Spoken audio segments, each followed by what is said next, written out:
Okay, that's all of that. Hey, what's up, YouTube family? It's Sarah, less of Sarah. You may notice that Sarah, Nerd Oregon, is I don't know where the fuck. She just stood us up. Boo. I just texted her and told her that Pam and I were going to start without her, so sorry, girl.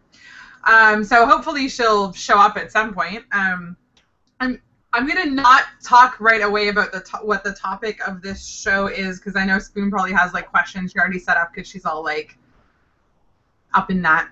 So I think that Candy Pants and I are just going to talk about, I don't know what.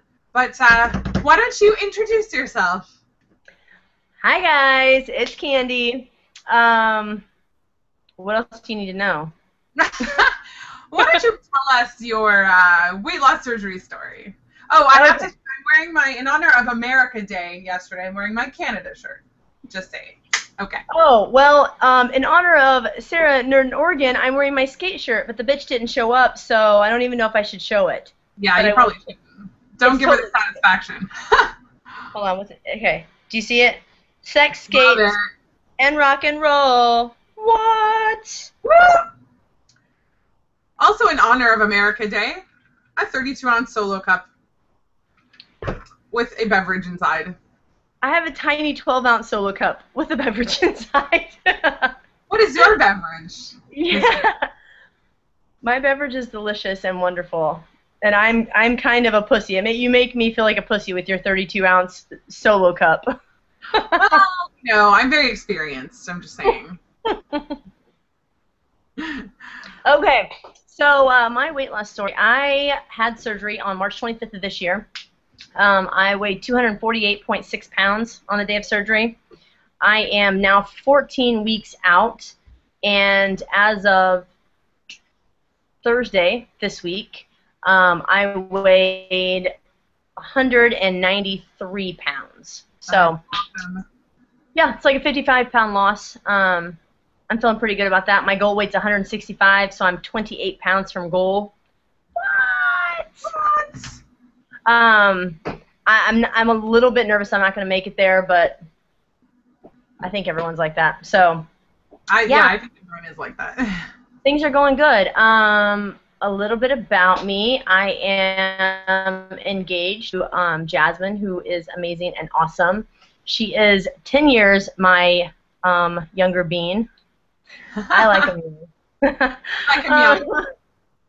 She has a son, Jaden, who's 8. I have a daughter, Olivia, who's 9, and a son, Hunter, who just turned 10. All 3 of the kids are 10 months apart. Makes for a crazy fucking household, let me tell you. I play roller derby. This year was my 5th season. We just finished our 5th season. Haven't quite decided if I'm coming back for a 6th season or not. I'm not going to lie, with the weight loss, I'm really tempted to, because things are easier when you're not as big. Let's face it. Also true. But I haven't decided yet or not. And I work as a dispatcher in a system control center. I've worked there for 11 years now.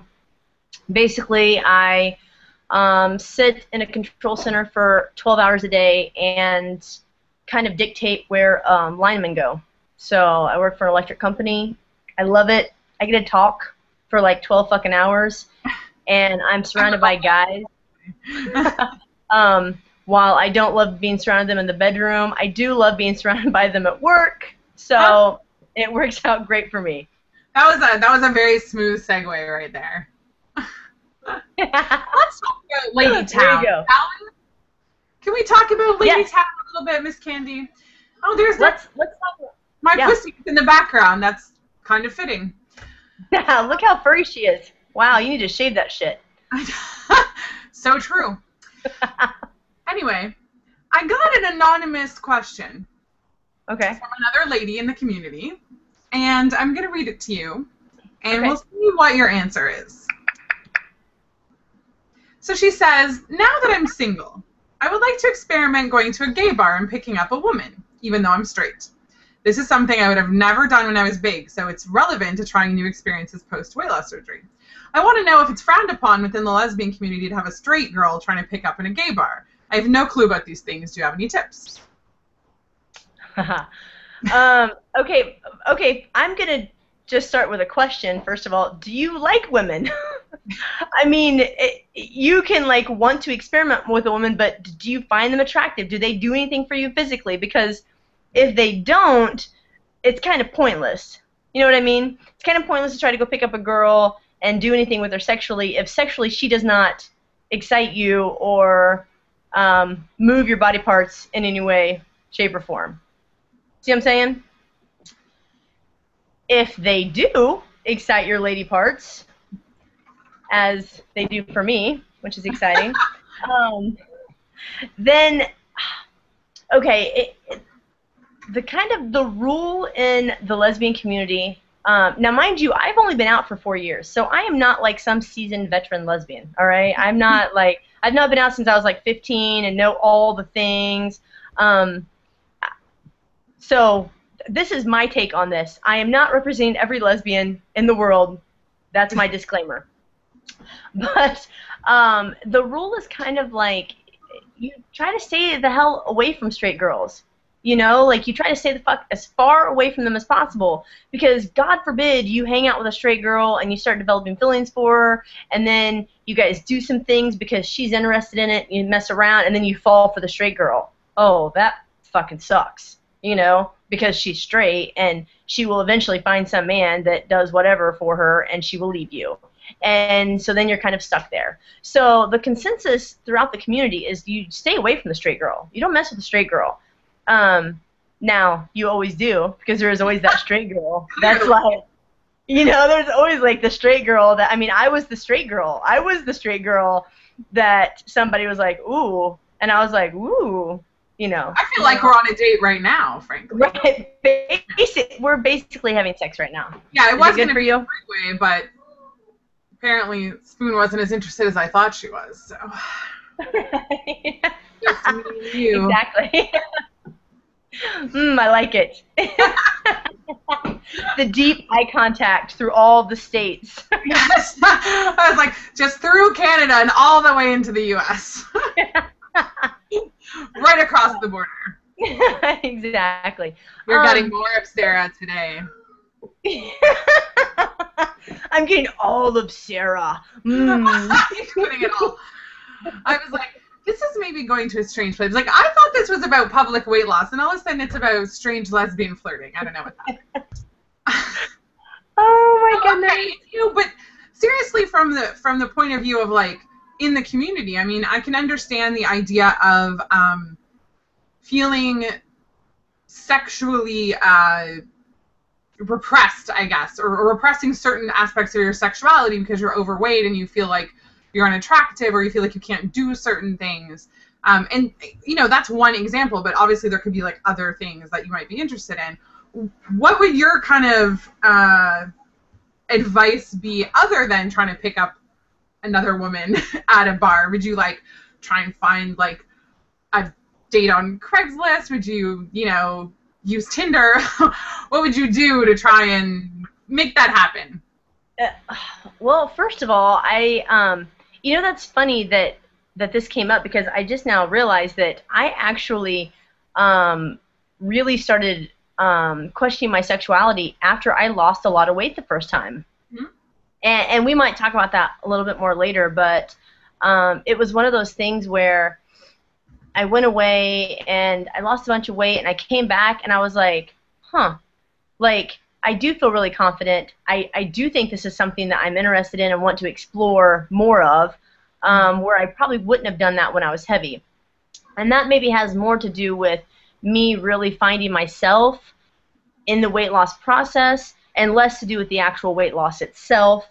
But first I would kind of start looking at your sexuality, like I said, are women something that you're interested in? And if so, going to a bar is really difficult if you, one, look straight or you two are straight. I've been out for, you know, like I said, 4 years now, but I look relatively straight. Like Like, I remember coming out and being out for like a year or two and being like, how do I look more like a lesbian? Because I don't look like one. And I have a really hard time hitting on women myself. I get really like nervous and kind of like, you know, like the like awkward, terrible, awkward laughing, and it's so bad. So me hitting on women is really non-existent. I don't. I met Jasmine through Plenty of Fish. So I met her online, and it was like one of those things where we talked, and it wasn't like this awkward like meeting. You know what I mean? Like we didn't like meet. We had already kind of known each other, and we've been talking for a while before we actually met in person. So really, like, I think maybe that's the way to go. So some kind of online, like... Some kind of, like, online dating, and just be really honest, and this is something that I want to experiment with, and not like, oh, yeah, I'm a lesbian, I'm looking for a long-term committed relationship with a woman, or, you know, something terrible like that. That's what I was going to say, and I mean, I can't really give advice because I'm not in that situation, but I would always say, as long as you're being honest about what you're looking for, and I think that's true of anyone. I mean, this is kind of something that is related to the community because there are a lot of people whose relationships end, including me, who then are like going back to dating, and that's obviously a scary thing. And for me, I think the thing is you need to be honest about what you're looking for. If you're just looking for a hookup, if you're looking for a relationship. So I would say the same thing. As long as you're honest about the fact that you aren't a lesbian, but you're curious and you're looking for strictly sexual encounter, not a relationship, then hopefully you're going to only find people who are willing to give that. That sounded weird, but be involved in that. So, anonymous viewer, hopefully that answered your question. Thank you for your question, anonymous viewer. Again. So I don't know where Spoon is, so I'm going to assume she's not going to show up, and we just have this whole hour to ourselves, which is not a problem for me. Oh, look at that. It's beautiful. I'm just saying. I know that what she wanted to talk about was weight loss in the public eye. And, you know, all of us making YouTube videos, we all have some idea of what that's like. So I guess one of the things that I'm kind of curious about is what made you decide to kind of start making videos and put yourself out there? That's a great question. I started the videos because I wasn't telling anybody else. Because if for those of you who don't know, I've not told anyone about my surgery. My fiance Jasmine, she knows, and my sister knows. One of my sisters, not even both of my sisters. One of my sisters knows, and those are literally the only two people in my life that know, in my personal life, that know that I had weight loss surgery. I started making the videos because I needed a support system. I needed somebody who knew what was going on, who felt what I felt, or could give me some kind of answers, and I just really needed an outlet to talk about what the fuck was going on with my body and my mind, because my sister, who is heavy in herself, doesn't know anything about weight loss in general, or weight loss surgery, and Jasmine, you know, is 5'5" and like 130 pounds, and she's fucking ripped, so she really has no idea. I mean, her issue is she has a hard time gaining weight, you know? So we're on total polar opposite ends of that. So my reasoning for making the videos was, one, to journal everything that was going on. So I kind of had an idea, you know, 6 years down the road. And two, just to get some support, because I really had, I mean, Jasmine is obviously my personal support and my daily support, but to have support from people who knew how I felt. So weight loss surgery-wise, you're sort of out publicly, but not privately, basically. Right, exactly. I mean, so like, because I didn't tell anybody, I decided to make YouTube videos. It seems really ass backwards, and it kind of is. But I was like, and it's not going to be detrimental if people find out. I don't think. It's just not something that I chose to tell anybody, and it's not something that I wanted to be a topic of discussion, especially not early on, especially not when it first started. I didn't want to talk about it. I didn't want to explain to people, and I also didn't want the added pressure of having to lose a certain amount of weight in a certain amount of time. And I really wanted the weight loss to just be my own. Like, I didn't want to have to owe that to anybody or feel like I was disappointing people by telling them that I'd had weight loss surgery and them expecting me to lose 100 pounds and maybe I only lost 50. You know what I mean? Yep. Do you feel like there is that pressure in the community? So I know, I mean, I can say from my point of view, I felt like making videos kept me accountable, and I did feel pressure, and I do feel pressure to succeed and to not regain and to be successful and all those things because people are watching. Do you feel that way, or do you sort of feel like it's your journey, your adventure, and you know, you're going to just do whatever you want and you're kind of just chronicling? It's not that you owe anyone in the community anything. Right. I don't feel like I owe, and I don't know that if there's that separation because it's via internet, you know what I mean, that personal separation or that emotional separation that I have, where if you're upset with me and you're disappointed in me, I will never see you, so it won't matter. You know what I mean? And that's not to take away from the relationships that I've built on YouTube or on Facebook at all, but it's to say that in my everyday life, your opinion doesn't matter to me. Whereas if it's my mom or my sister or my brother or my grandma, those people matter to me. They matter to me on a daily basis. So if I feel like I've disappointed those people, it becomes an issue. So while it's there, it's good for accountability, and it's good for me just really being able to like air some things out and really chronicle my whole journey. I don't feel pressure from that. I don't feel that like weight on my shoulders from that like I did before. Mm-hmm. Do you feel like it's difficult not being honest with people that you see on an everyday basis about how you lost weight, or do you think, you know, it's, I mean, obviously you're not necessarily hiding it either. If someone asks you, do you sort of spill the beans, or do you just kind of say, well, I'm eating right and exercising, which is frankly what you're doing, but... Right. I've not told anybody. I have not, and no one has specifically asked me, have you had weight loss surgery? Right. And if they said that, I don't honestly know what I would say. And I think it kind of depends on who it would be. You know what I mean? Like, if it was a really close friend that said, man, did you have weight loss surgery? I would probably tell them. I would probably just be like, yeah, I did. And this is why I didn't want anyone to know about it. If it was someone who was maybe not that close to me, I probably would just be like, I don't know. I don't know. It's not happened yet, so I don't know. Right.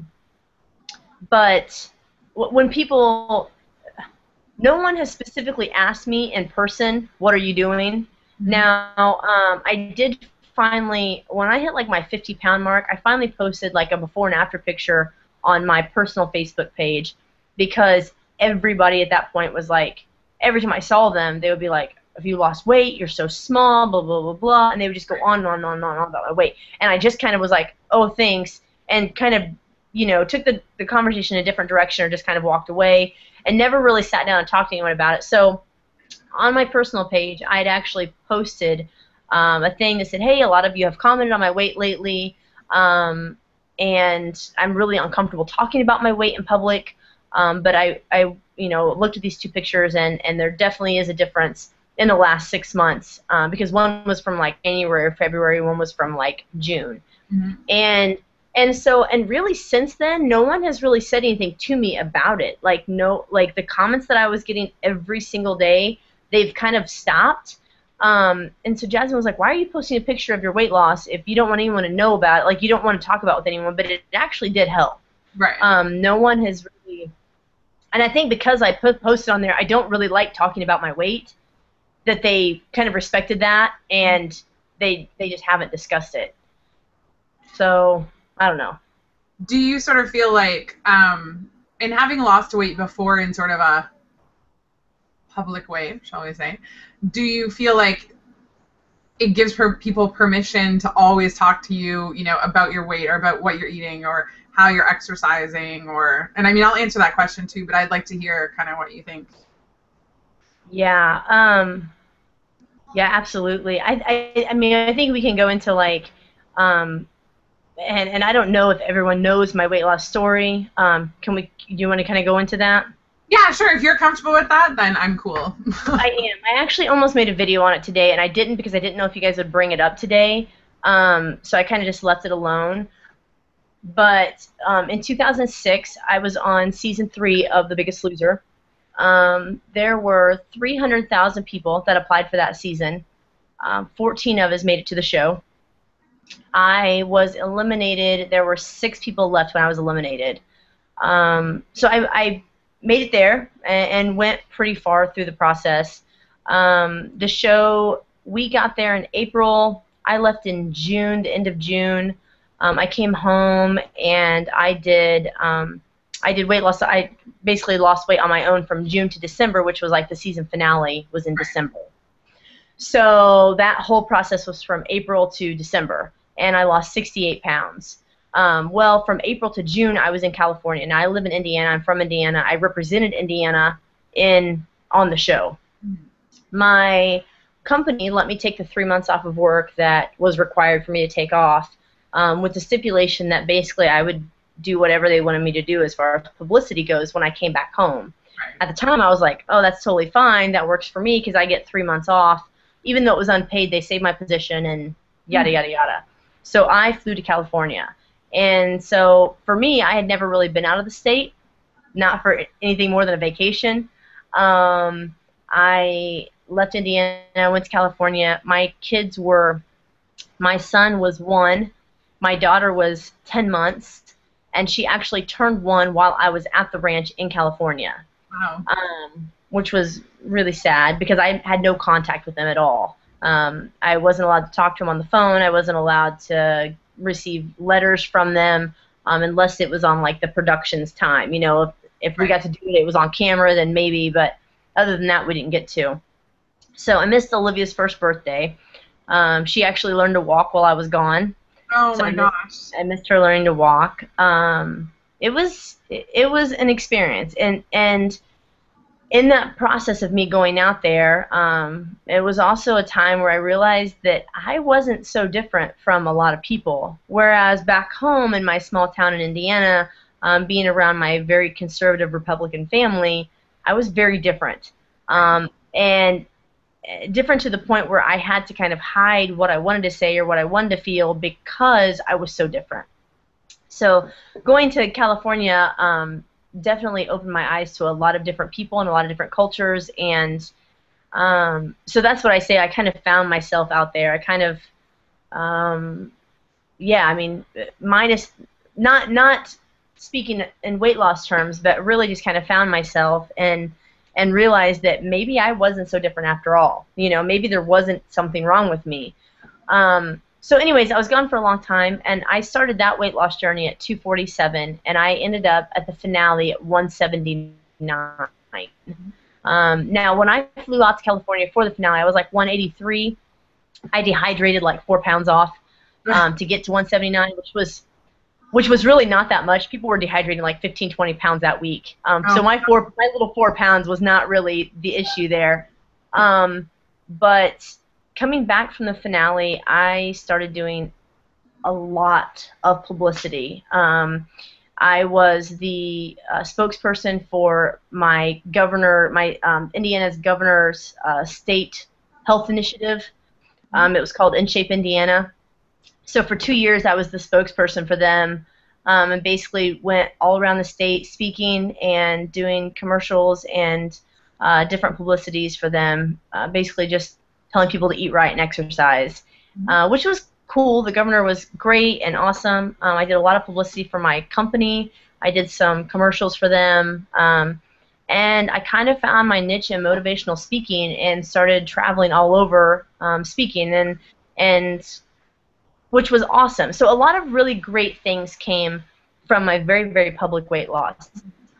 The problem with that was that while I was doing all of that, I was really emotionally struggling. I mean, you know what it's like to lose a big chunk of weight in a very small amount of time, and all the things that go along with that, your identity crisis that you're kind of having because you don't really know who you are, and you don't really know how to handle the emotions because you're used to feeding yourself to deal with your emotions, and all of these things were happening, but I was very much out there for everyone to see and couldn't really deal with those properly. That did not include the fact that I was kind of struggling with my sexuality. I was struggling with keeping up this very picture perfect little life that I had. You know, I had like the husband and the, you know, 60K a year job for me, and we made good money, and we had a nice house in the suburbs, and, you know, a fucking dog and shit. You know what I mean? Like, and so like I spent a lot of time trying to like keep things perfect in this little box that I obviously did not fit in at all.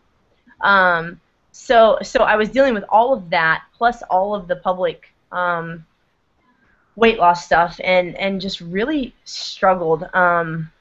Man, it was bad. I mean, to the point where like I would like go and get a bottle of wine and like drive and drink and like do all kinds of like really stupid shit that I would have never done before. Like, really kind of just like out there. I ended up seeing a psychologist at one point during that, and I got diagnosed with bipolar. My moods were insane and crazy, and so I got diagnosed with bipolar in 2009, and I was just like, he wrote me out a script, 4 prescriptions, and he handed them to me, and I was like, am I supposed to take all of these? And he was like, yeah. And I was like, won't this like change? I was like, what is this? And like one was like, it was like all these medicines, and he was like, I said, won't this change like my personality? And he was like, yeah, it will. He was like, that's the point. And I was like, and I was just like, this is fucking insane. So I literally walked out of the office, ripped up all the prescriptions, threw them in the trash, was really kind of in denial about having bipolar, and just kind of decided to change things. That was a very long story to say that all of that started with weight loss, and all of it started with my very public weight loss. And yeah. So I guess part of what I'm wondering in that sense is, like I said, I talked about the responsibility of losing weight publicly and feeling like people are, you know, always paying attention to your weight and always wondering what you eat and how you exercise and all that stuff. To go along with that, did you feel like people were judging you when you then regained some of your weight? And what did that sort of stop you from putting yourself out there because you were afraid people, you know, would recognize you and be like, oh my God, well, what happened to you? Yeah, no, absolutely. So I come from a pretty small town. Whenever I left for the show, when I left the town that I lived in when I started the show, it was really small. And so when I came back, nobody knew who I was because I came back in June, and the show didn't start airing until September. Well, when September rolled around, everyone started recognizing me. Right. And it got to the point where I ended up going shopping for groceries at midnight at Walmart because I couldn't go any other time of the day because people would stop me and they would be like, what are you eating? What are you buying? They would ask me like they would stop me, literally stop me, look at my cart and be like, is that what I should be eating? Or if I had like ice cream in there, they would be like, should you be eating that? Honey, I don't think you're allowed to have that. And it became like the biggest like headache / nervous breakdown time for me. You know what I mean? Like I would just be like, I didn't want to see anyone and I didn't want to talk to anyone. I just wanted to get to the fucking store and get food for me and my family and go back home. And it was never like that. And I remember specifically being at McDonald's with my kids one day, and a lady stopped me, and I was eating chicken nuggets, and she was like, honey, should you really be eating that? And I was just like, I remember my husband at the time was so mad, and he was just like, why the fuck do people feel like they have a right to tell you anything about anything? And it really became that to the point where we moved out of that town. It became this thing where my weight and what I was eating and what I was doing for exercise really became public, and people felt like they had a right, because I put myself out there, to comment on it. Right. And they had a right to comment on my weight. They had a right to comment on what I was feeding my kids. They had a right to comment on what I was buying at the grocery store. They had a right to comment on when I was eating out. So it really became a lot for me, and it also just perpetuated that need to make everything perfect and make everything fit into this box, because at that point I realized literally everyone is watching you. Mm-hmm. So when we moved out of that town, really was kind of like where my freedom came back, and I realized, like, I don't have to live like this. I don't have to be this person, and I don't have to adhere to all of these standards that all these people are giving me. And once I started gaining weight back, I stopped doing my public speaking, and I love it, probably more than anything else. But I didn't feel like I had a right to tell people how to lose weight or how to live healthy if I wasn't myself doing it, if I wasn't myself in control of it, or in control of my own eating and my own exercise.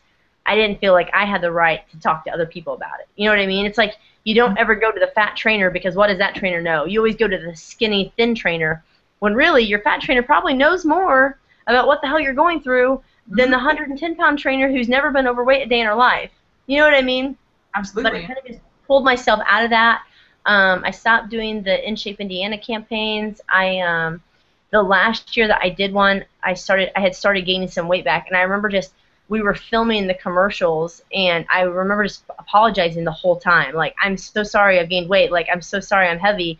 And I mean, I was like 195 or something at the time. I mean, I weighed probably what I weigh now. It's not like I was huge, but I was like 180 the first year I did the commercials. And so I felt bad, like they had to get size 14s for me and not size 12s, you know. It's stupid. But I found that the more public my weight loss, the more that the weight loss was not for me anymore.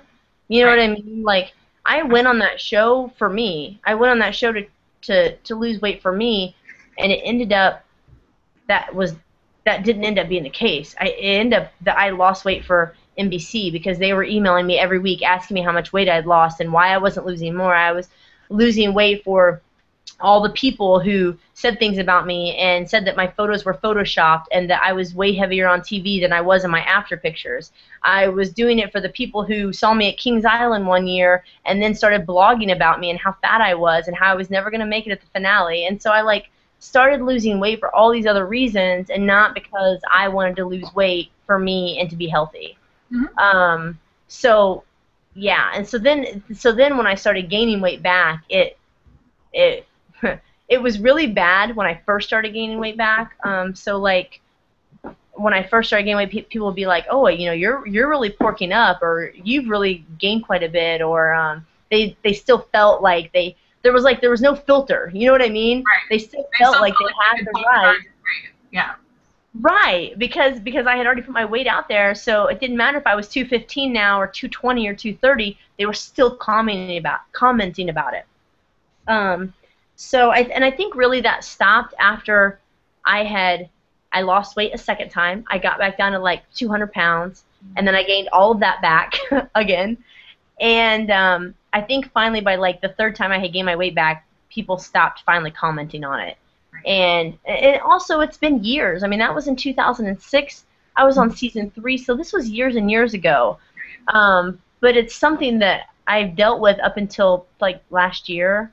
I mean, really? Like, I had a girl stop me last year at Pride and was like, "You're the girl from The Biggest Loser, right?" And I was like, "Yeah."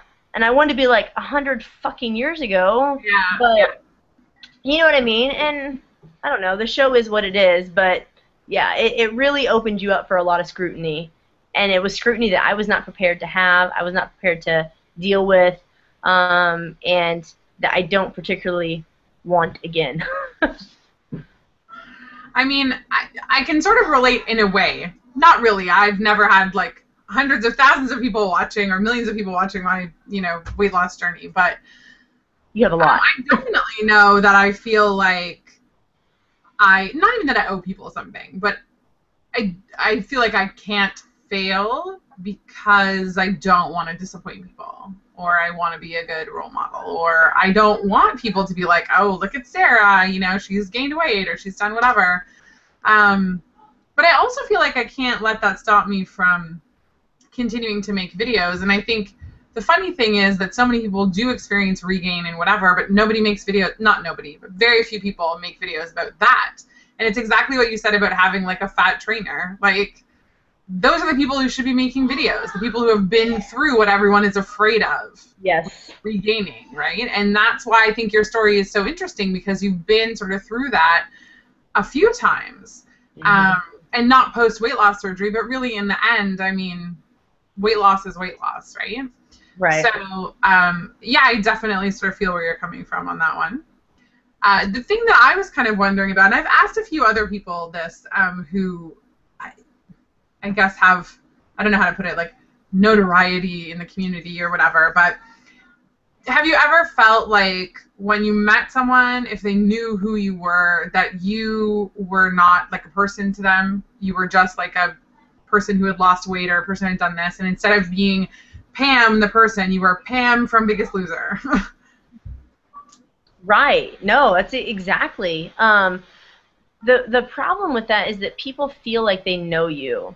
Especially for me, I was on a TV show. It was a reality show, but reality shows are not really reality. Right. You know what I mean? Like, but people, the point of a reality show is that you feel like you know the person that you're watching.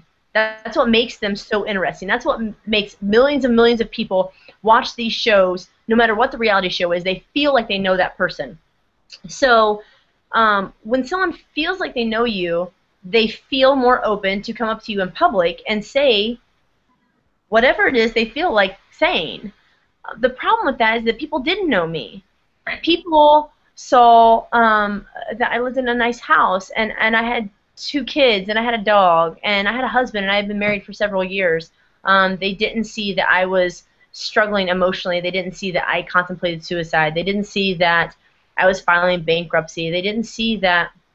They didn't see all of the bad things that I hid from people in my real life, because they were bad things. You know what I mean? Like, they thought they knew this picture that I portrayed, and that was my fault because I portrayed it, but that was my life. Like, that was my life. Like, my whole life up to the point of me coming out was just that. It was a picture that looked good, and things were really pretty on the outside, you know, and things were fucking falling apart on the inside.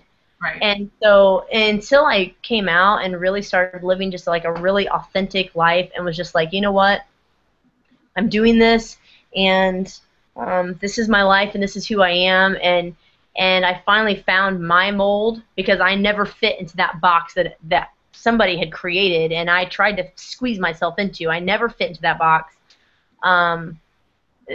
And people knew me in the box. You know what I mean? Like, people knew me in that facade that I gave everyone, and so therefore they didn't know me at all. So that was really hard for me, yeah. Well, I mean, I think there's definitely a difference in that experience versus something like YouTube, where you are the one who controls what you share, and I guess to some degree how people see you. It's not like someone else is manipulating your story. You get to manipulate your own story. So, exactly. You know, to some degree, obviously, what people see on YouTube is not the real you or the real me or the real whoever, in so much as you're only going to share a certain amount, and for everyone that's different. And, I mean, definitely something like The Biggest Loser is a completely different experience, where you've got the producers of the show who are deciding how your story gets told. So do you feel like, you know, this is a much better outlet to kind of tell your story this time versus something like the show where you don't have control over how it gets told? Exactly. No, that is a huge difference, and I think that being able to come on here is so helpful for me, because it is the place that I can just be totally honest and just say what I want to say when I want to say it, and not feel, and like I said, I don't feel that pressure of like I have to be a certain way. You know what I mean? Now, granted, my life is way different than it was the first time I lost weight. I mean, it really is, and I could probably go to my friends now and be like, hey, dudes, I had weight loss surgery, and you know, and it would probably not be a big deal, because the people I'm with now really are just true to themselves and really accepting of different cultures and lifestyles and sexualities and all the different things. So I'm not with a bunch of judgy suburban housewives anymore. You know what I mean? Mm-hmm. But I still want that to be mine, and YouTube has helped keep it mine, yet put it out there. Does that make sense? Yeah, absolutely. I mean, Because I think I can't just be honest. yeah, that is I guess the beauty of something like YouTube is it is something that you get to control. And I mean, I'm the kind of person who chooses to share pretty much everything. And in fact, those of you that watch my channel, I just made a video yesterday talking about my husband and I getting divorced. And I know there's people out there that would say, why in the hell would you make a video about something that personal? But the thing is, it was actually difficult for me the last 5 weeks to not say anything about what was going on. Because I feel like the more truthful I can be in my videos, the more helpful it is to other people who are going through the same thing. And that's really why I started making videos. I mean, I did always start making videos for myself, but there was part of me that thought, if there was anything that I could say or do in these videos that would help someone else that was in my position, like people's videos helped me even before I had surgery, then that's really something, worthy of putting yourself out there. But I'm still the one who gets to control how that happens. And clearly there's other ways where you could publicly lose weight where that's not the case. So, I mean, I can definitely understand why this is a much more positive experience. Do you think that there's something in either experience that you've had, do you think there's something positive about being in the public eye to some degree on your weight loss journey? I do, absolutely. I always said, people have asked me 1,000 times over, would you do it again? Would you do it again? And I always say that even though they sacrificed the 14 people on the show, and that's kind of how I felt. I felt like a sacrificial lamb. You know what I mean? Like, so even though you sacrifice the 14 people that are there, you are helping thousands of other people that are watching the show. You're helping the 400-pound man who didn't think he could exercise and saw the 400-pound man on our episode, work out 5 hours a day. That gives him strength to get up and work out a half hour. Or, the same thing with the housewife who has 3 kids and doesn't know where to start. She can look at that show and be like, hey, there's a housewife who is at home all day with 3 kids, and she can do this. I can do this too. So even though they're sacrificing the 14 people on the show that are actually filming the show, and as far as I'm concerned, sacrificing their mental well-being and maybe their physical well-being also, I really feel strongly that it is a good show. It really does motivate. It really does help so many people. So to say that I wouldn't do it, I've never said that. I've never said I wouldn't do it again. But because I think it has a place, and there are some people who strongly oppose The Biggest Loser, and I know a lot of people in the weight loss community watch The Biggest Loser, and absolutely, yeah. Yeah, and some people, have mixed emotions. Some people think it's great, and some people think it's terrible. And I feel like it has a place. It has a place in this world, and it has a place on TV, just to show people that it's possible. So yes, I do think there's definitely something positive in that. And my favorite thing that came out of being on the show was really getting to help people. You know what I mean? I started doing personal counseling. I started doing not online training. I started doing training, one-on-one training, and like I said, I did a lot of motivational speeches all over the place, and I loved that. I loved being able to see the look on people's face when they realize that they're worth more. I loved being able to help the mom out who has the overweight daughter who's 13 and she doesn't know how to help her because she's not overweight herself. That was my favorite thing that came out of that show and out of that experience, was just being able to help people realize they're worth more. And a lot of my speeches were really about finding yourself and realizing that you can do anything, and realizing that your life is not this tiny place with these tiny things that you could dream big and you could actually achieve those big dreams, you know? So yeah, I think a lot of great things came out of that very public weight loss. As many bad things, definitely there were some really, really amazing things that were life-changing for me, definitely. Awesome. Okay, so here's a question that I get a lot, actually. I get a lot of Facebook messages, a lot of emails from people that say, I think that I want to start making videos, but I don't feel like I have anything new to say, or I'm nervous about, you know, being on camera or putting myself out there. And I always try and share with people how I feel about what having a public journey has done for me. So what would you say to people who are unsure about making their journey public?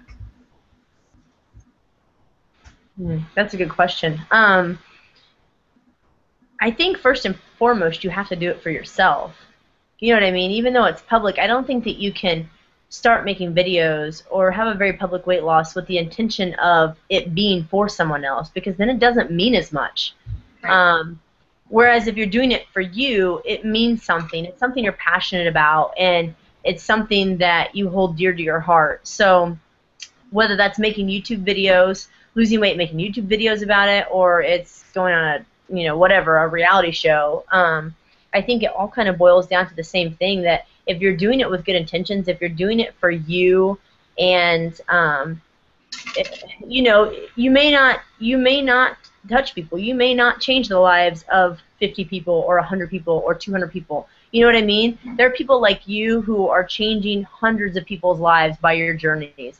But if just one person watches your videos and just one person changes their mindset or thinks, I can do that too, or has one good realization from your videos, it's totally worth it.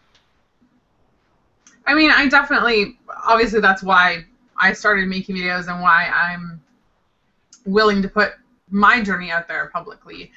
I think, like you, have never really regretted doing that, although sometimes I feel like I'm unsure as to how much of it to put out there, and how much of it to keep.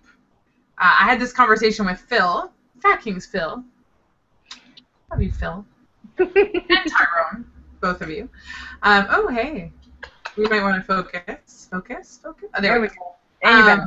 But he said, you know, we all put like a certain amount out there, and he said, I think you put like 95% out there, and that's probably true. I do put as much out there as I can, because for me, that's what helps me. And right. helps other people too. But I definitely feel like you have to kind of pick and choose what you want to put out there. But when people ask me, you know, should I make videos, my answer is always yes. Even if you, and I don't know if everyone knows this, but you don't have to make your videos public on YouTube. So you can leave your videos as unlisted or private, so that no one else can see them, but you can see them. But you can make them public at any time. So you could start a channel and make as many videos as you want that you keep private. And if you feel like you're ready to share them, you can make them public and put them out there. But you don't have to. I think that making videos in general can be really helpful, even just to yourself, just to go back and watch them and understand. I know I still go back sometimes and watch videos on certain topics, or I'm curious about how I felt at a certain time. And I go back and watch other people's videos as well that are, you know, older videos. So I do think it's, you know, my answer is always like, yes, make videos. Do they need to be public? No, not necessarily. I don't think it's for everyone, because I think it does make you feel sort of vulnerable. And I don't know if you feel that way, but I mean, there's definitely times when I will make a video and put it out there and then think, oh, you know, maybe I said too much about that. Or, I mean, I just made a video where I was talking about, you know, really heavy stuff. And I didn't really go into detail because I just don't think it's that important. But I always have that moment with those videos where I think, oh, maybe that's too far, TMI. I don't know. Do you feel that way sometimes in your videos? Like maybe you've shared too much, or do you feel like you really wish you could share more? I don't feel like that. No, I feel like I could share more. And I think I actually posted a video, or posted a comment on your video, your Revelations video, about how vulnerability is really, really difficult for me. And did a video today actually about that exact thing because I don't particularly like being vulnerable. I come from the type of family where everything is swept under the rug. Like, you don't talk about your feelings. You don't talk about shit that's going wrong. You keep your lips shut because these are family issues. And even though you're part of the family, you don't even talk about it within your family. You just keep your fucking mouth shut and you sweep it under the rug. And you go out in public and everyone smiles. And my married name was Smith. And I had a girlfriend tell me, don't give me that Pam Smith smile, because it was always like so perfect, and it was just like, and it was dead, because for so many years that's how I smiled, and there was no light in my eyes, and there was no, it was a smile, and it was fine. And my parents spent lots of money on my orthodontic work, so I have this gray smile that did nothing. You know what I mean? It meant nothing. It did nothing. And she was really the first person to be like, don't give me that smile. Like, I don't need your fake smile. You don't need a fake smile for me. And I was like, oh. And I didn't realize I was even doing it. I've been doing it my whole life. I've been doing it for so long that I didn't even realize that I was doing it. So I guess the point of that is that I really struggle with being vulnerable. And I actually have an appointment with a therapist, the very first therapist I will be seeing since my weight loss surgery on July 30th, to just really kind of work on that. You know what I mean? Work on feeling something and dealing with those feelings with the person that I'm dealing with them with, because I'm really bad about feeling something, and then it doesn't matter what that feeling is, whether it's hurt or anger or sadness or humiliation or whatever it is, and then it turns into anger really quick, and then it gets redirected to somebody who had absolutely really nothing to do with the first emotion. So yeah, so I don't share things on my videos that, and I think Jasmine would disagree with me, because she says I always find something out new about you from your videos. She's like, I don't want to find shit out about you from your videos. Like, I already want to know this stuff. And I'm like, oh. So I think she would think that I am more vulnerable on my videos than what I think, but I think, no, I could definitely share more that I don't, just because of that, because I have a real issue with being emotional. So kind of unrelated to the public weight loss thing, but I mean, we've talked a lot about that. I'm curious about your self-image, just in the sense of being in the position where you've lost weight and gained weight a number of times. Do you feel like this time is different somehow? Do you feel, better about yourself at the weight that you're at, or do you think you felt better before, or how does that sort of work when you've kind of been through this already? No. I think that's really the issue. It doesn't feel any different to me, which is really fucking scary, honestly. Which is also one of the reasons that I'm seeing a therapist, not only to work out the issues that I have with sharing emotions and being emotional in general, but the fact that it doesn't feel any different. Now, granted, I don't have the stress that I had the first time, which is nice, meaning I don't have the stress of, like, people knowing that I'm losing weight for a certain reason, or how I'm losing weight, and feeling like I have to appease them by a certain amount of weight loss. You know what I mean? That's nice. But physically, I don't feel any different. I feel like I'm 8 years older, because I am. And I don't really, honestly, I don't feel like I have ever struggled with self-esteem. Only at my very highest weight, like only at my top weight of like 250, do I feel like I struggle with self-esteem. Really, I feel like anything under that, I don't struggle that much with it. Now, once again, I think that Jasmine might disagree with me on that, but I just don't think I do.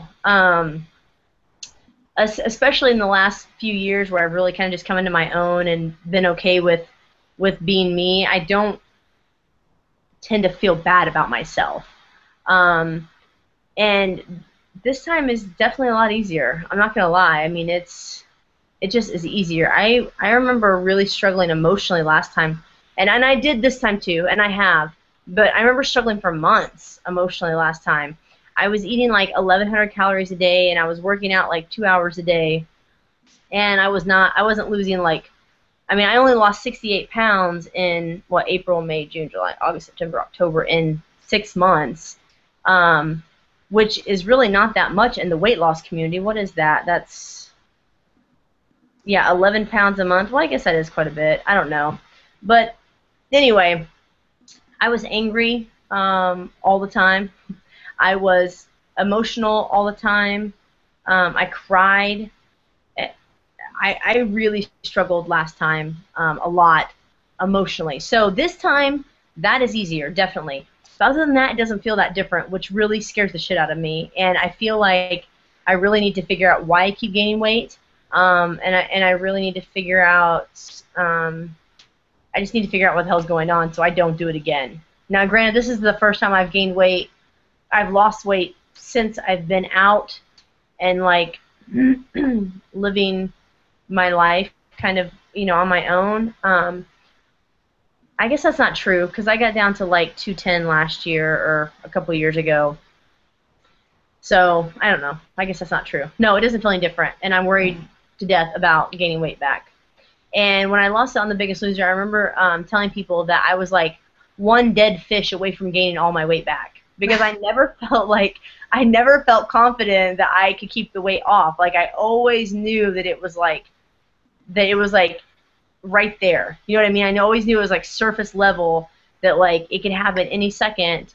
And while I don't feel like it's like that now, I really worry about being a year out or 2 years out when I'm actually capable of eating more food. And yeah, it worries me. Yeah, I mean, I definitely can understand that. I feel that way too. I, unlike a lot of people, never have really lost a significant amount of weight except for like many, many years ago in high school. And so I haven't done the like up and down yo-yo dieting thing, which I think is strange in the community because most people have. So I haven't had the experience of losing and regaining except for once, and I barely remember because it was 20 years ago. So I'm definitely kind of freaked out about that as well. But I thought I would get to goal and be like, oh, okay, I got to goal and I'm happy. And I actually find I've put more pressure on myself since I got to goal to lose more weight. And I actually find that my, I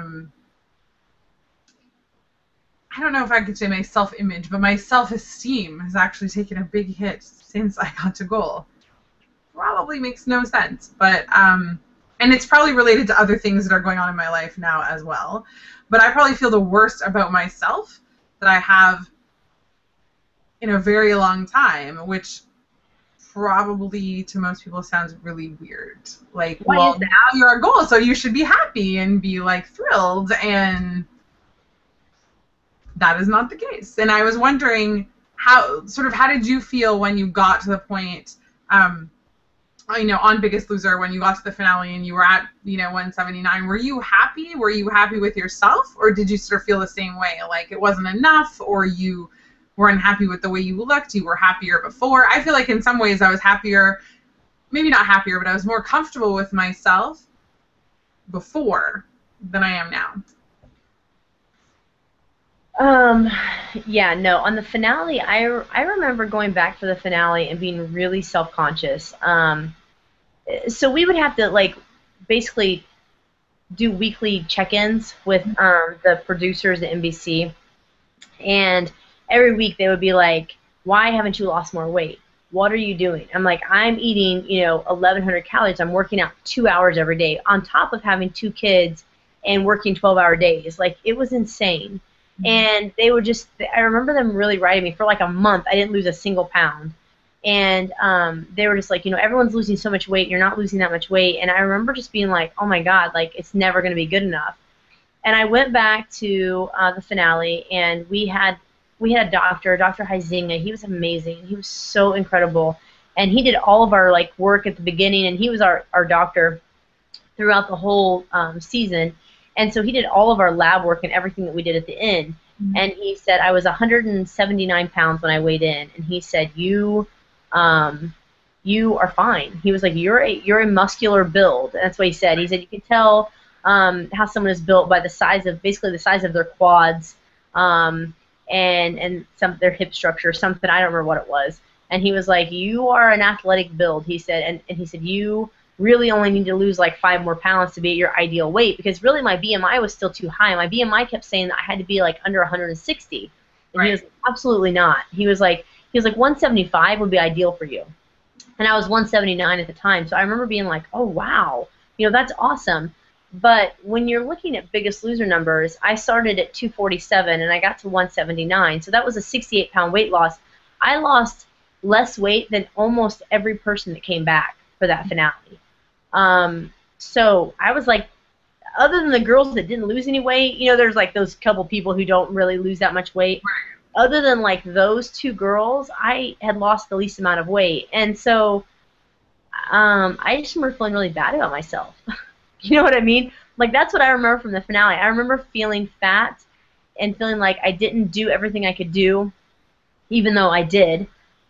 Feeling like I was still really heavy, even though I wasn't. But compared to a girl who's 120 pounds, I was. 180 is, there's a huge difference there, So I looked like a cow compared to her. Right. I got a lot of crap from like bloggers and people writing articles about my weight loss, and so there was a lot of like negative things that were written about my weight. So I think that may be attributed to some of it also. But this time I don't feel like that. Like, this time I'm like, I feel so good at this weight. Like, if I stopped losing weight right now, I would only be disappointed because I've set a weight of 165 as goal. Right. Like, right now I feel great. I feel like I look great, and I feel like I can do anything I want to do. So, like, if I want to go jog, I can go jog. If I want to lift weights, I can lift weights. I mean, I feel really comfortable in my skin now, and I don't know how much that is attributed to the weight loss and how much that is attributed to my lifestyle change since the first time I lost the weight. You know what I mean? Like, before I was perpetually unhappy with whatever it was on my body. So it may have more to do with that. I mean, it's funny because I think that the 2 of us have that in common, that we're both tall and, athletic build and not petite, in any way. Yeah, no. And I sort of feel like that makes it, and I hate when I say, like, makes it harder. It's like if I say, well, when you're super morbidly obese, it makes it harder. It's not harder, but it's different, and it's because you know that you will never be skinny. You will never be small. You will never be this petite little thing. And I think, for me, that's maybe what's hard is, like, I think people will watch a video of mine and go, like, how can your goal be 210? That's ridiculous. Like, there are people who start at 210. Right. And 210 was my goal, and now I'm, like, 205. But, yeah, like, it seems really crazy that anyone would say that was their goal. But I just can't, I can only be so small. And, looking at the BMI chart, like, I don't even think, normal BMI for me, I think it would be like 165, and I would probably be anorexic at that point. Right. But mentally, that screws with you, I think, because you feel like, well, I need to be that little, 120-pound girl that, like, her boyfriend can, like, pick up, and, like, and that's never been me. Do you feel that way too? That, there's something difficult, or there's a mental struggle there because you know that you can't be that ideal small girl or skinny girl, even I felt like that the first time. I felt like that the first time because, everyone loses like 50% of their weight. Right. And 50% of my weight would have been 127 pounds. And I remember just being like, or it would have been 122. Hold on just a second. Maybe I should do a dance while Candy's answering the phone. Hey, babe. I'll show my Canada shirt. See, it's got a maple leaf. Canada. Hey. I think she's on the phone. Should we listen into her conversation? How about I just look at you all, YouTube viewers? Hi. Welcome to Size Queen Saturdays.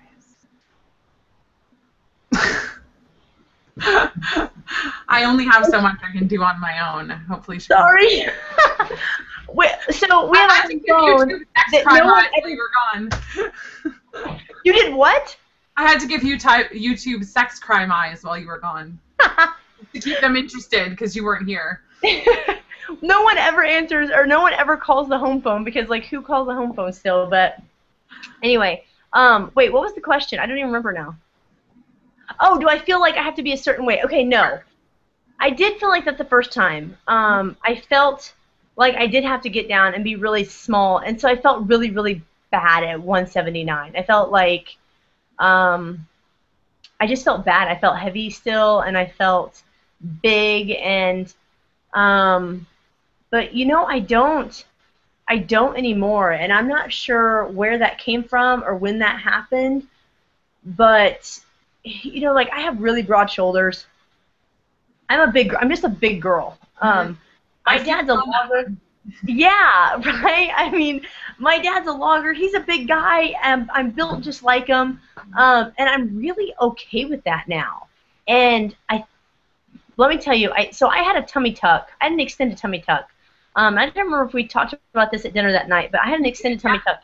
Mm-hmm. Yes, after I lost weight the first time. And that really changed how I felt about my body a lot. Mm-hmm. Now, I had already started gaining weight back. I didn't have the tummy tuck until a year after the finale, so I had it like in November of 2007. The finale was in December of 2006. At the time, I was like, I want to say I was like right around 200 pounds. So I had gained about 20 pounds back. But they removed 9 pounds of skin. They didn't do any liposuction or anything. I was still pretty muscular. And then when I went back for like my 3-month post-op, I was like 210. So I had already gained like 10 pounds back, but I was still wearing all of the same clothes because of the tummy tuck. Right, because I had a fucking tummy tuck. I had actually an extended tummy tuck, so they like lifted my thighs up and, you know, all the stuff on the bottom. And so I think that really my my comfort level with my body came with that, because even at 250, I wasn't like rolly and I wasn't saggy. I was still, everyone was like, oh, you don't look like you're 250. Well, because most 250-pound-year-olds don't have, or 250-pound women don't have a flat stomach. You know what I mean? Right. So I think that probably came from the tummy tuck. That would be my guess. But no, I'm really comfortable. I'm really comfortable in like my size now, and okay with the fact that I'm big. Right. I mean, I have to say that I think a lot of my issues right now actually aren't about the size of my body, but are more about how it looks. So I'm hoping that plastics will resolve some of those things. Because I don't think it's the size of my body that really is the issue. I think it's just that. Well, I think I said this on the last Science Queen Saturdays. I was saying, like, when you're fat, I still feel like if someone imagined what you look like naked, they would have some kind of idea. But I feel like the excess skin's like my dirty secret, and like people think, oh, like you look really good, and I'm like, right, in my clothes. But if I took them off, you would be like, oh my god. Right. So yeah, I feel like it's my dirty secret, like underneath my clothes, what's going on. So yeah, I mean, it's good to hear you say that, and I remember you saying that when we had dinner. You know, that gives me some kind of hope that I will sort of feel better about it after plastics, although I know that that's not going to fix everything. So I have to say that Miss Spoon did text me and say that she just can't tell time. There was a miscommunication about when this was happening today. So as much as I would like to continue, because I think you've been terribly insightful and delightful to have on Size Queen Saturdays, I did tell Sarah, Nerd in Oregon, that we would have you on again to talk to you more. So we're gonna say goodbye for today, and hopefully we'll be able to catch you again and have the 3-way that we were all expecting. It was everything I dreamed it would be. But thank you for talking to me today, and loved having you on. And yeah, we'll work it out with Miss Sarah, and we will do this again on a different topic, perhaps. And yeah, so I didn't have a chance because it was just me today. I hope that no one had any questions other than the one I got previous to the show because I didn't have a chance to check the comments. If there's two of us, it's a little bit easier. But yeah, either way, we are going to say goodbye to Miss Kenzie Pants. I will say goodbye to all of you. There will be another Size Queen Saturdays, hopefully very soon. So until then, remember, it's good to be the queen.